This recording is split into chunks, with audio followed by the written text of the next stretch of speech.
Good day sa mga nag-aabang sa new segment here na Talk to Totoy. I am new here on Spotify as requested by my former students to have a podcast about some questions of talk about and how to answer this one. Disclaimer lang po, hindi ako expert sa mga nitong bagay pero I will try to answer it based on my opinion and experience. So please tune in and follow for more series of questions to talk all about. As requested by some, their first question is, bakit nga ba mayroong cheating na nangyayari? So, iilan siguro sa atin nagtatanong kung bakit nga ba mayroong naghiwalay na magkaibigan at magkaibigan. Mayroon ding cheating sa loob ng klase, hindi lamang sa cheating sa partner kundi sa iba't ibang bagay. Bakit nga ba mayroong cheating? Ano ba ang mga dahilan nito? Siguro, nagtataka tayo kung ano talaga ang dahilan nito. At sa mundong ating ginagalawan ngayon, parang normal na lang ito. Dahil ba ito sa social media na palagi na lang nating nakikita? Sa mga influencer na nagiging public ang kanilang buhay? O di kaya may likas talaga na ugali ang tao na hindi natin nalalaman? Sa pagkakataong ito, ating alamin ang mga mumunting bagay at sitwasyon at mga problema o dahilan ng cheating. Una, nagkakaroon ng cheating dahil sa pride. Alam naman natin na ito yung unang nangingibabaw sa lahat ng bawat isa sa atin. Ika nga nila, mawala na ang lahat, wag lang ang pride. Ano nga ba ang dahilan bakit laging lumalabas ang pride sa ating sarili? Nagiging insecure ba tayo sa iba? Sa mga bagay-bagay o sitwasyon? O di kaya likas sa atin na ayaw lamang malamangan? Lumalabas ang pride sa magpartner kapag nalaman mismo nila sa isa't isa ang kanilang mga galawan. Nawawala ang pagtitiwala. Kaya isa ito sa mga dahilan kung bakit nag-cheat yung magpartner. Sa paaralan naman, karamihan sa mga kabataan ngayon ginagawa na lang laro ang pag-aaral. Hindi na nilang makuhang mag-aral sa kanilang mga asignatura, minsan tinatamad pa sa pagpasok sa paaralan. Kaya minsan, ang mga kabataan ngayon nagiging kontento na lang sa pasang-awa na marka.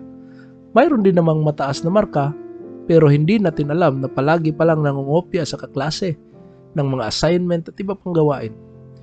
Dahil sa katamaran sa tingili na, mas mainam na lang mag-cheat para mas madali. Pangalawa, walang tiwala sa sarili. Nagkakaroon ng cheating kapag tayo mismo ay nawawalan ng tiwala sa ating sarili. Sa isang relasyon, kailangan talaga ng tiwala sa isa't isa.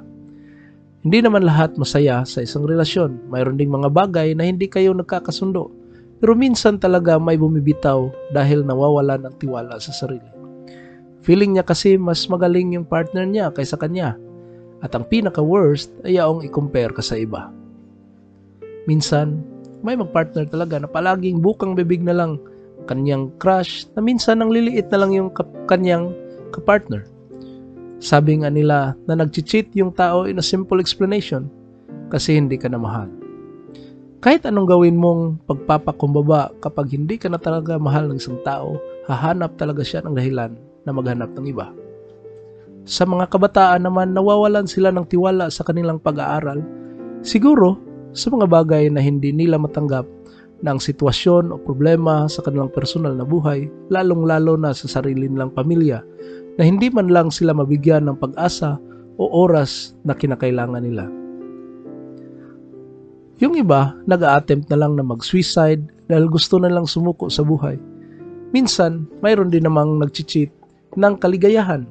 Pilit nilang pinapatawa ang kanilang sarili kahit hirap na sila sa buhay. Pero, mas masarap yakapin ang tunay ng ngiti kaysa nagpapanggap lamang. At panghuli, kulang sa dasal.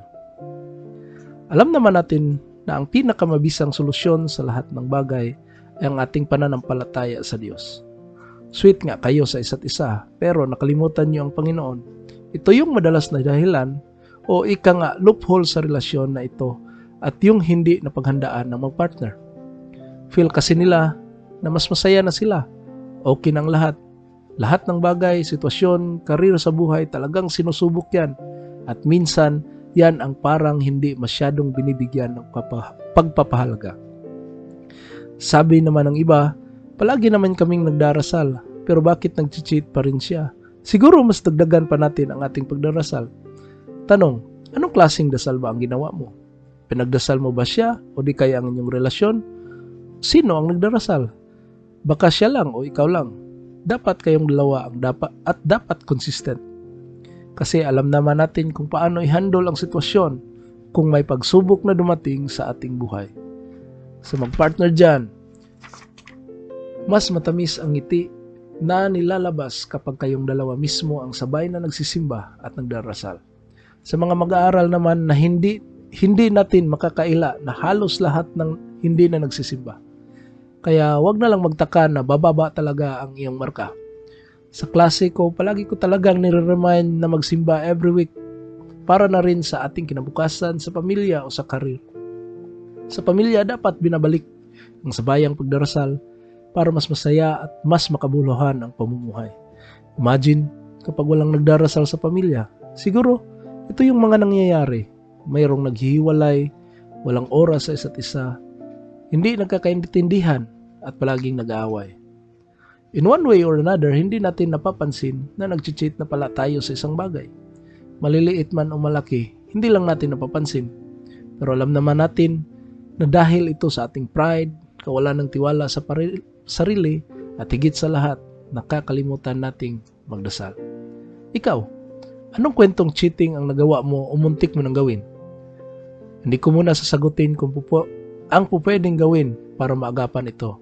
At kahit hindi ko ito sagutin, ngayon alam mo na kung ano ang gagawin mo next time na maka-encounter ka na ganitong sitwasyon.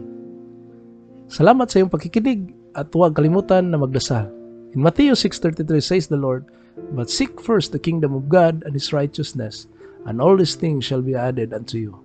Paalam mga katotoy, may God bless us always and have a good day.